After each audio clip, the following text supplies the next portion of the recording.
श्री हनुमान द्वादश नाम स्तोत्रम।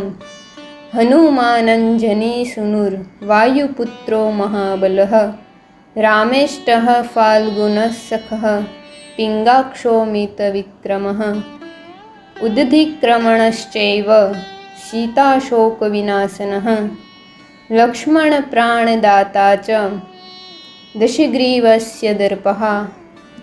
एवं द्वादशनामानि कपीन्द्रस्य महात्मनः स्वापकाले प्रबोधे च यात्राकाले च यः पठेत् तस्य सर्वभयं नास्ति रणे च विजयी भवेत्।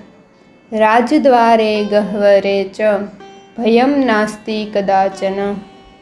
ओम श्री हनुमान द्वादश नाम स्तोत्रम। श्री हनुमानर्पणमस्तु।